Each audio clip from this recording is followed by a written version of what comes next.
नमस्कार। आज की क्लास में हम बात कर रहे हैं वाच्य की। वाच्य से संबंधित यदि हम प्रश्नों की बात करें तो ये कक्षा 10 में है।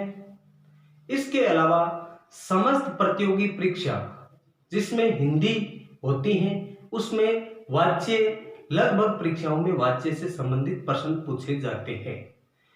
इस वाच्य से संबंधित जो प्रश्न आते हैं उसकी यदि पहचान हमें सही से पता है तो कोई प्रश्न गलत नहीं होगा। यदि पहचान पता नहीं है तो रट के हम इसको कभी याद नहीं कर सकते। इसलिए इसकी पहचान को विशेष रूप से हमें ध्यान से पढ़ना है तो कभी जीवन में गलती नहीं होगी।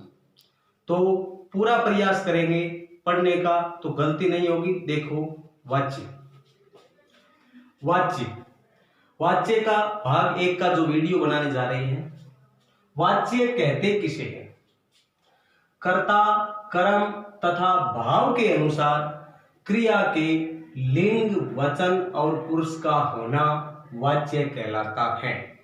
यानी कर्ता, कर्म और भाव के अनुसार वाक्य का लिंग, वचन, पुरुष चलता है और वाक्य में क्रिया है वो उसके अनुरूप परिवर्तित होती रहती है, तो उसी का नाम दिया गया है वाच्य। वाच्य की यदि हम बात करें, वाच्य के भेद या प्रकार। वाच्य 3 प्रकार का होता है: कर्तृवाच्य, क्रमवाच्य, भाववाच्य। वाच्य के 3 भेद होते हैं: कर्तृवाच्य, क्रमवाच्य, भाववाच्य। अब कर्तृवाच्य की बात करें तो हम कह सकते हैं कि कर्तृवाच्य में कर्ता के अनुसार क्रिया का रूप परिवर्तन होना ही कर्तृवाच्य है। यानी कर्तृवाच्य में क्रिया क्या होगी? कर्ता के अनुसार चलेगी। क्रमवाच्य में क्या होगा? क्रिया क्रम के अनुसार चलेगी। और भाववाच्य में क्रिया न तो कर्ता के अनुसार होगी न क्रम के अनुसार होगी, वहां भाववाच्य होगा। तो अब हम देखेंगे इसकी पहचान जरूरी है। पहचान यदि पता है तो कोई भी वाक्य यदि हमारे सामने आ जाएगा तो हम देख के तुरंत बता सकते हैं कि इसमें वाच्य का ये भेद है या ये प्रकार है। नंबर 1 हम पढ़ने जा रहे हैं कर्तृवाच्य। कर्तृवाच्य की पहचान। पहले तो बात हमने कर ली थी कि क्रिया है वो कर्ता के अनुसार चलेगी। पहचान कर्ता की प्रधानता। तो कर्तृवाच्य में क्या होगा? कर्ता की प्रधानता होगी, यानी कर्ता ही यहां प्रमुख होगा क्योंकि क्रिया कर्ता के अनुसार चल रही है। क्रिया कर्ता के अनुसार, कर्ता प्रधान है तो क्रिया किसके अनुसार है? कर्ता के अनुसार चलती है। दोनों एक ही बात है, लेकिन हमें थोड़ा ध्यान से पढ़ना है। अकर्मक एवं सकर्मक दोनों, यानी कर्तृवाच्य ऐसा वाच्य है जिसमें अकर्मक और सकर्मक दोनों वाक्यों में कर्तृवाच्य हो सकता है। चाहे क्रिया में कर्म हो या कर्म नहीं हो, वाक्य में कर्म हो या नहीं हो, फिर भी वो कर्तृवाच्य हो सकता है। तो कर्तृवाच्य कैसे होते हैं? अकर्मक एवं सकर्मक दोनों प्रकार के होते हैं। परीक्षा में यही चीजें पूछी जाती है। कर्ता के साथ ने कारक चिन्ह हो तो कर्तृवाच्य ही होगा। ये 100% है कि कर्ता के ठीक बाद ने कारक चिन्ह लगा हुआ है तो उसमें 100% कर्तृवाच्य ही होगा। कर्ता बदलने पर क्रिया बदलती है। यदि कर्ता को चेंज करते हैं तो क्रिया अपने आप बदल जाती है। तो यदि ये 5 बातें, वैसे 5 बातों में बात करें तो एक दूसरे से जुड़ी हुई है, थोड़ा ध्यान रखना है। कर्ता बदलने पर क्रिया बदलती है, कर्ता के ठीक बाद ने कारक चिन्ह है तो कर्तृवाच्य होगा। कर्तृवाच्य में अकर्मक व सकर्मक दोनों प्रकार के वाक्य होंगे। क्रिया कर्ता के अनुसार होगा और क्रिया की कर्ता की प्रधानता होगी। अब हमने 10 वाक्य लिए। 10 वाक्यों को यदि हम ध्यान से देखेंगे तो उसके बाद हमारे सामने कैसा भी वाक्य आ जाएगा, कभी गलत नहीं होगा। राम पुस्तक पढ़ता है, इसमें वाच्य का कौन सा भेद है? अभी तो हम पढ़ रहे हैं तो हमें लग रहा है कि कर्तृवाच्य ही होगा, लेकिन हमें ये नियम देखने हैं।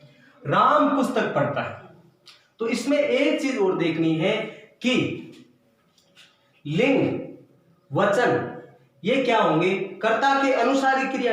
यदि कर्ता के जैसे लिंग वचन है वैसे ही क्रिया के लिंग वचन होने चाहिए। जैसे हम बात करें राम या करता है, पुस्तक क्या है, कर्म है, पढ़ना क्या है, क्रिया है। तो हमें अकर्मक और सकर्मक दोनों होते हैं, तो इसका मतलब ये हो सकता है। लेकिन हमें देखना है कि राम इस वाक्य में क्या है। राम इसमें कर्ता है, यहां तक हम पहचानते हैं। राम वचन की बात करें तो राम कैसा है, एक वचन है, यह भी हम बता सकते हैं। राम लिंग कौन सी है, तो हम कह सकते हैं पुल्लिंग। तो अब हमें मिलान करता है कि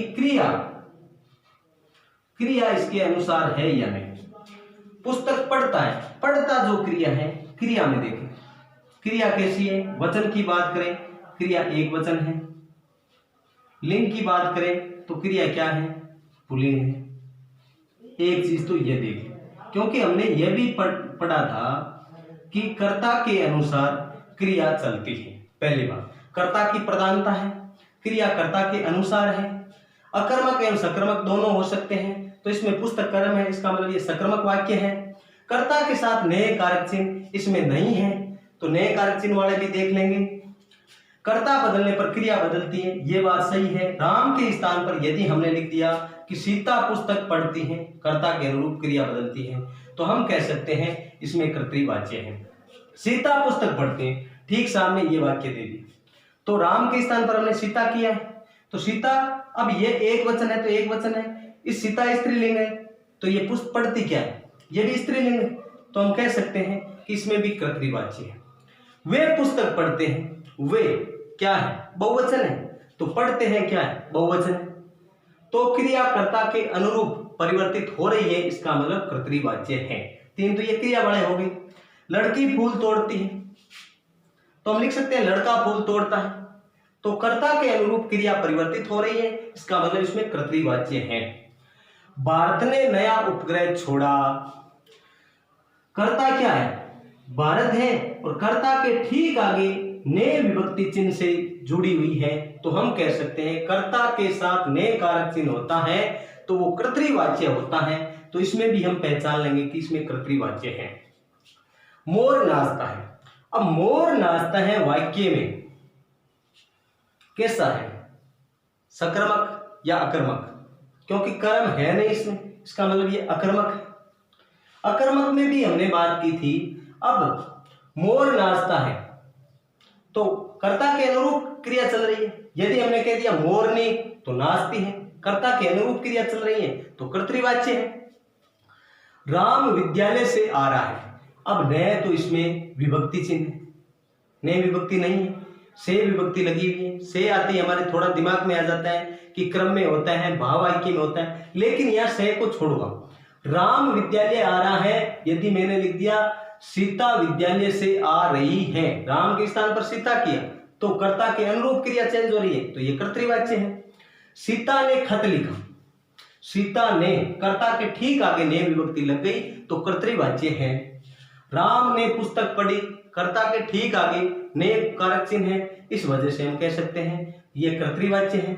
मोरनी नाचती है, मोर नाचता है, अभी देखा था, तो इस आधार पर हम कह सकते हैं यदि 5 बातें हमें ध्यान में है, कर्ता बदलने पर क्रिया बदलती है, कर्ता के ठीक बाद ने कारक चिन्ह लगा हुआ है, कर्ता की प्रधानता होती है, कर्ता के अनुरूप क्रिया चलती है, वाक्य सकर्मक एवं अकर्मक दोनों प्रकार के होते हैं, ये 5 बातें ध्यान में है, तो कर्तृवाच्य हमारा कभी भी गलत नहीं हो।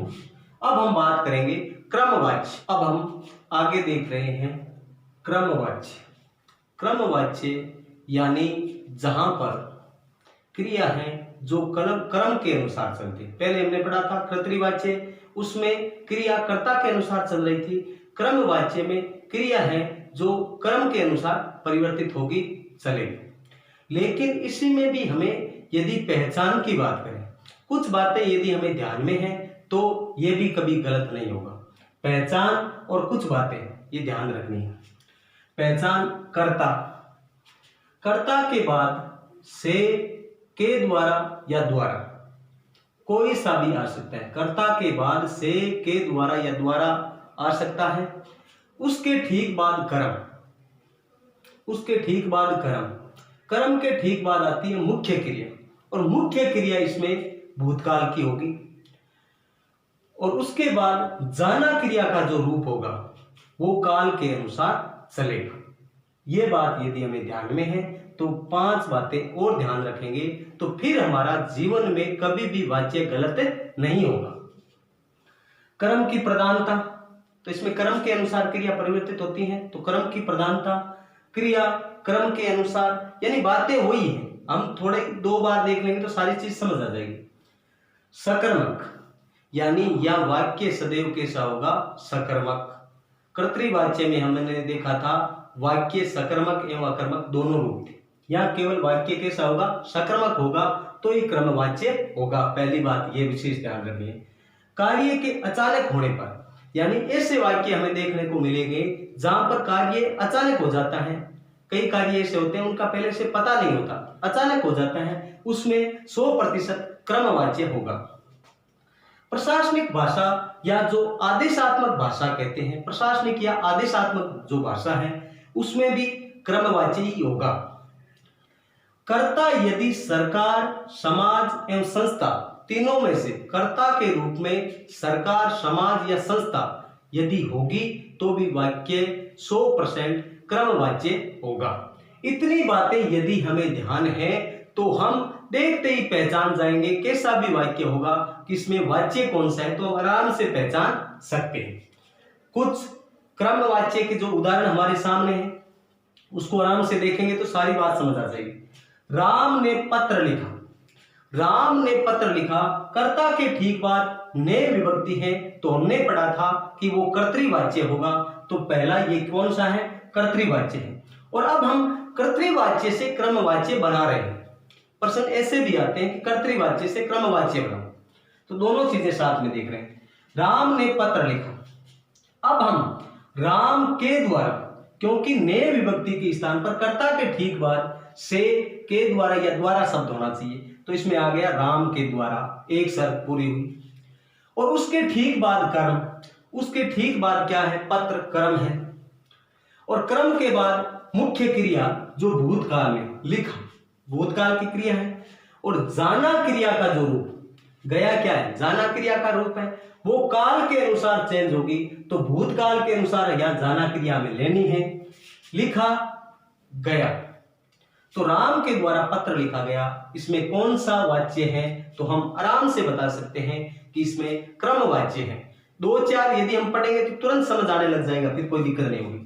राम पुस्तक पढ़ता है, अब यहां ने विभक्ति नहीं है, फिर भी हम कहते हैं कि कर्तृवाच्य है, क्योंकि राम की जगह चेंज करो, सीता पुस्तक पढ़ती है, तो कर्ता के अनुरूप क्रिया चेंज हो रही है, तो यह कौन सा वाच्य है, कर्तृवाच्य है। और कर्तृवाच्य से हम बना रहे हैं क्रमवाच्य।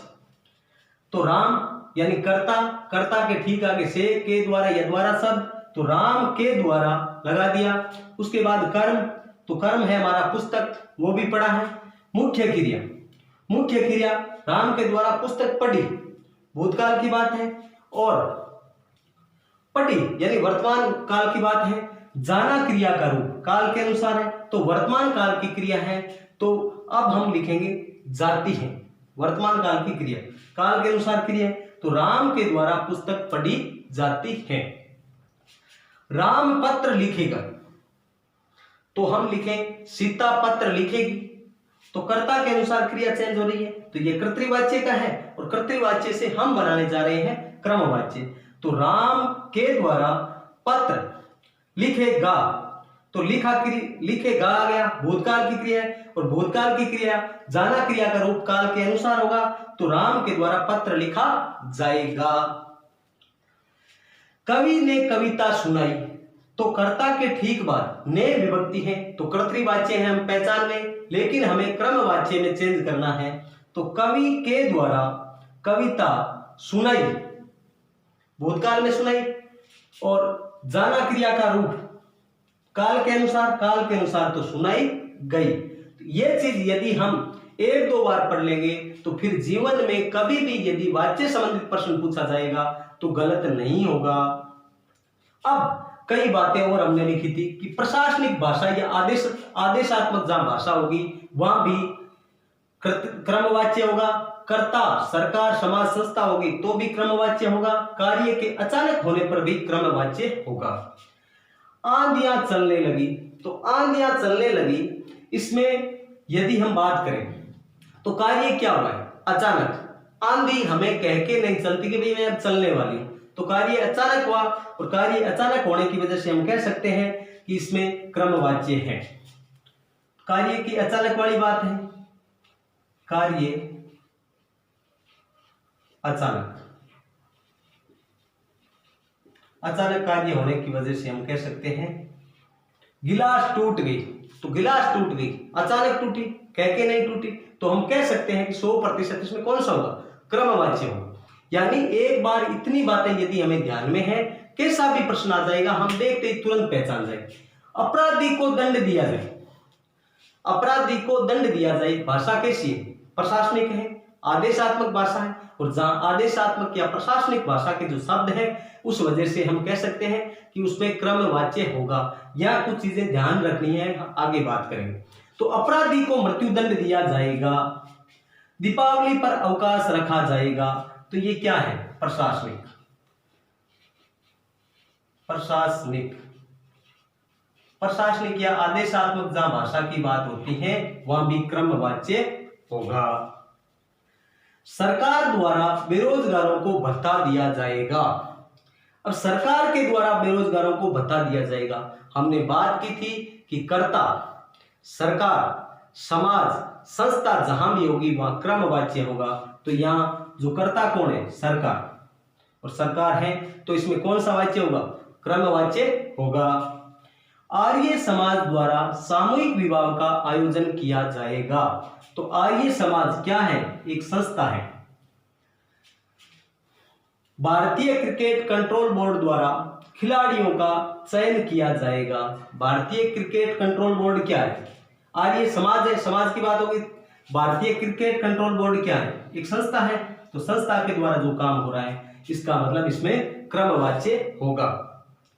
जज ने सजा सुनाई, अब जज ने सजा सुनाई तो हमारे दिमाग में आता है कि कहीं ये प्रशासनिक नहीं है, आदेशात्मक भाषा नहीं, लेकिन जज ने सजा सुनाई। एक बात तो हम ध्यान रखेंगे कि कर्ता के ठीक बाद ने विभक्ति है, तो 100% इसमें कर्तृवाच्य है, न इसमें कोई आदेश दिया गया है, सामान्य बात है, तो इसमें कर्ता के अनुसार कार्य हो रहा है, तो यह कर्तृवाच्य है, कर्तृवाच्य।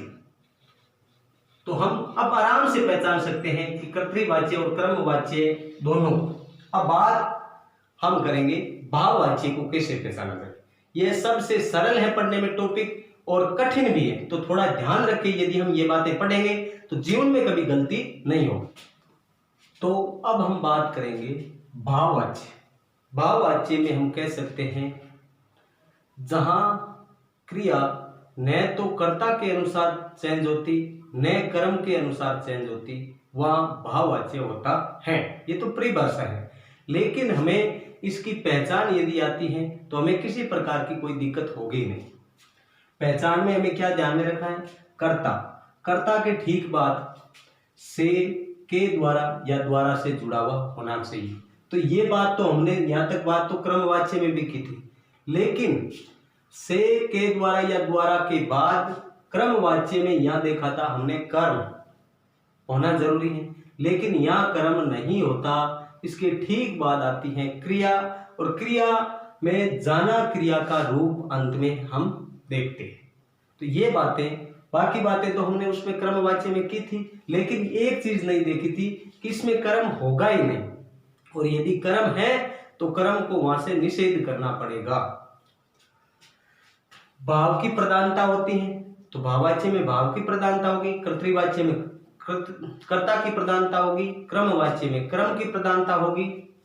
क्रिया का रूप, ये कई परीक्षाओं में पूछा जा चुका प्रश्न है कि भाववाच्य में क्रिया का रूप कैसा होता है।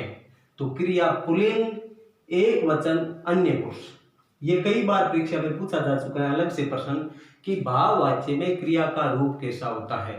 तो क्रिया की शर्त क्या है? क्रिया पुल्लिंग होगी, क्रिया एक वचन होगी, अन्य पुरुष होगा। वाक्य सदैव अकर्मक ही होगा। भाववाच्य सदैव क्या होगा? अकर्मक। कर्तृवाच्य सदैव क्या था? सकर्मक या अकर्मक दोनों हो सकते हैं। क्रमवाच्य सदैव सकर्मक होता है, लेकिन भाववाच्य सदैव अकर्मक होता है। कई चीजें हम इसी के आधार पर हम पहचान सकते हैं कि ये कौन सा वाच्य है। राम पत्र लिखता है, तो राम पत्र लिखता है, इसमें तो हम कह सकते हैं कि कर्तृवाच्य है। राम की जगह यदि हम लिखे सीता पत्र लिखती हैं तो कर्ता के अनुसार क्रिया चेंज हो रही है, तो कर्तृवाच्य है। और हम पढ़ रहे हैं भाववाच्य, तो ये भाववाच्य है। तो भाववाच्य कर्तृवाच्य से बना रहे हैं राम के द्वारा। हमने बात की थी कर्ता के ठीक सामने आगे से के द्वारा या द्वारा से जुड़ा हुआ होता है, तो राम के द्वारा। अब कर्म, इसके के द्वारा के ठीक बाद क्रिया आएगी, यानी इसमें कर्म है, कर्म को हटा दिया गया, और कर्म के ठीक बाद लिखना क्या है, क्रिया। लिखा नहीं, क्रिया का निषेध करना है, इस कर्म का हमें क्या करना है, निषेध करना है, तो हमने कर दिया नहीं जाता है, जाना क्रिया का रूप होगा। तो राम के द्वारा लिखा नहीं जाता है। राम हंसता है, अब राम हंसता है ये अकर्मक वाक्य है, और अकर्मक में वैसे यदि हम बात करें तो कर्तृवाच्य है। कर्तृवाच्य से हम बना रहे हैं भाववाच्य, तो कर्ता के ठीक बाद के द्वारा हंसा जाता है, क्योंकि इसमें कर्म नहीं था, हटाने की कोई आवश्यकता ही नहीं, नहीं लगाने की कोई आवश्यकता नहीं है।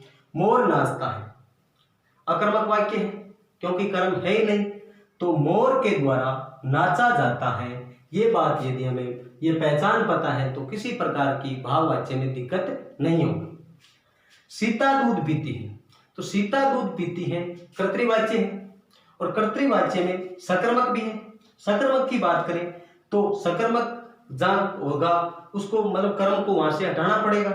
सीता के द्वारा दूध को हटा दिया, क्रिया ले ली, पिया नहीं लगा दिया, जाता है, जाना क्रिया का रूप है। लेकिन इसमें कई बार अपवाद स्वरूप से पूछा जाता है, लेकिन यह चर्चित वाक्य है, इसको विशेष ध्यान में रखना है।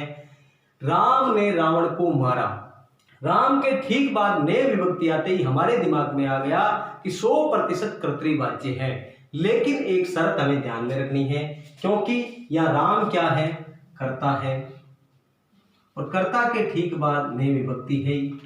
रावण यह क्या है, कर्म है, और कर्म के बाद को विभक्ति चिन्ह है। तो इस वजह से कह सकते हैं जिस वाक्य में कर्ता और कर्म दोनों किसी न किसी विभक्ति चिन्ह से जुड़े हुए रहते हैं तो उसमें 100% भाववाच्य होता है। मैं आशा करता हूं कि ये सारा का सारा समझ आ गया। इसको ज्यादा से ज्यादा लाइक शेयर करें।